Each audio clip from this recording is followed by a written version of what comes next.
Percy's Chocolate Crunch. Sir Topham Hatt's engines love being shiny and clean. Percy often has the dirtiest work to do, but he likes to be clean as well as any other engine.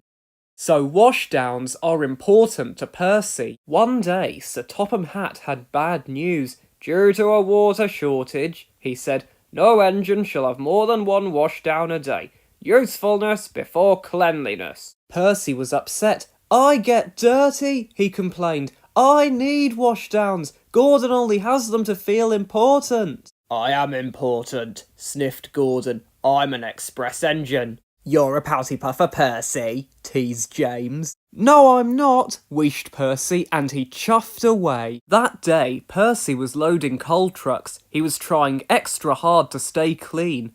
But the troublesome trucks were being naughty. As Percy pushed them under the coal chute, they rolled forward. Before Percy could stop, he was under the chute. Coal dust flew everywhere. Oh no, coughed Percy. I'm filthy. Percy felt awful, but he knew he had to carry on. On the way to Brendam Docks, the troublesome trucks teased Percy even more. Clickety-clack, don't look back, Dirty Percy's on our track. Be quiet, Percy snapped. When Percy arrived at the docks, he was very upset.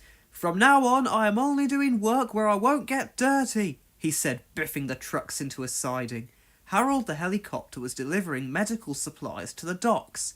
There was a big pile of cinders and ashes next to him. Just as Percy passed by, Harold took off. He blew cinders and ashes all over everything, including Percy. Not again, Percy groaned. I want a washdown. Usefulness before cleanliness, reminded his driver. I want to be useful somewhere where I can't get any dirtier, Percy huffed. There's a load of sugar going to the chocolate factory, his driver said. We could take the sugar trucks. Sugar, said Percy. That's nice and clean. Percy was pleased, but he didn't know that earlier that day a leaky truck had spilled oil on the track. When he approached the chocolate factory, his driver applied the brakes, but Percy's wheels just skidded on the oily rails. Oh no, hooted Percy. He crashed through the buffers and disappeared into the factory.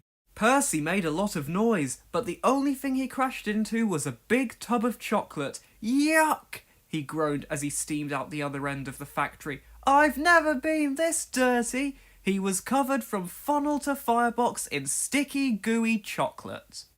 Back at the sheds, all the other engines thought it was very funny. You look good enough to eat, Thomas hooted. Pudding, Percy, teased James. Ahem, said a stern-sounding voice. It was Sir Topham Hatt. You have had a trying day, Percy, he said. Yes, sir, replied Percy from beneath the chocolate. But you've shown us all that usefulness does come before cleanliness, continued Sir Topham Hatt. So, you shall have your washdown, and you shall also have a new coat of paint. Oh, thank you, sir, explained Percy. He was lost for words. Percy was beaming with delight.